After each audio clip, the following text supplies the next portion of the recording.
Salut, je vais vous parler du film Alice au Pays des Merveilles, l'adaptation de Disney, mais cette fois-ci en film, avec notamment à l'intérieur Johnny Depp, qui est un petit peu l'attraction du film.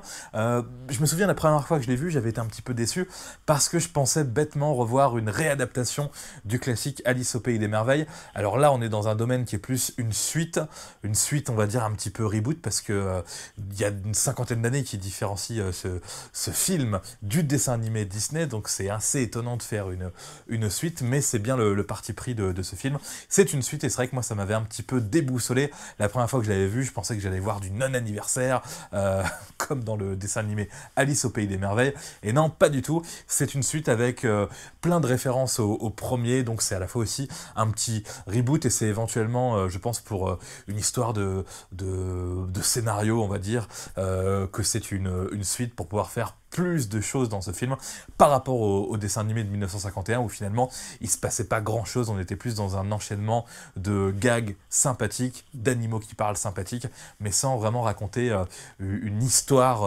avec un grand H, je dirais. Et là, en tout cas, dans ce film de Tim Burton, on raconte vraiment des événements. Il est un lieu à nul autre semblable. Certains prétendent que pour y survivre, il faut être aussi fou qu'un chapelier. Ce que, par bonheur, je suis.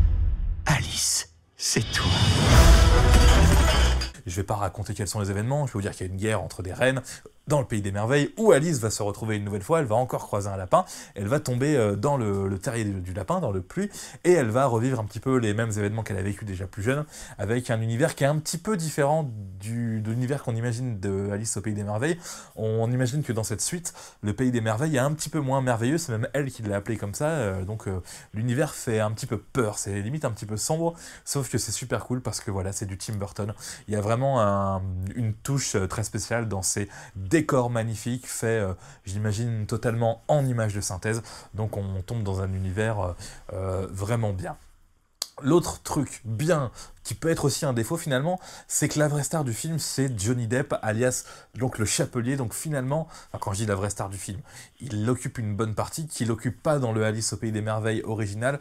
Donc on se dit, voilà, Disney est tellement attaché à Johnny Depp, qui est tellement une marque énorme, que finalement, bah voilà, ils en font peut-être un peu trop sur lui, ce qui peut être donc, comme je disais, à la fois un avantage ou un désavantage. Ça, c'est comme vous voudrez, c'est totalement subjectif. Tu es revenue, Alice? Alice! La fameuse Alice? Tu es Alice, ça ne fait aucun doute, je te reconnaîtrai entre mille. Vous êtes en retard pour le thé! Alice est revenue au Pays des Merveilles.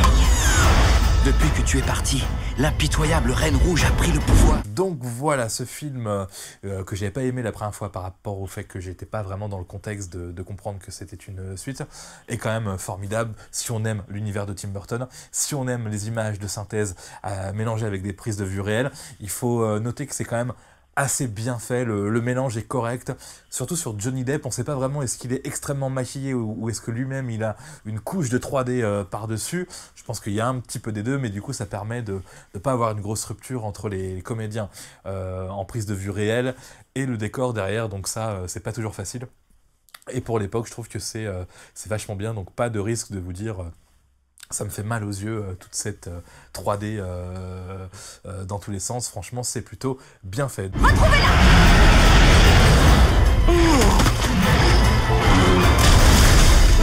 Aide-nous à rétablir la justice. On lui coupe la tête! Où est mon petit cochon? J'aime poser mes pieds douloureux sur son ventre chaud. Ça suffit!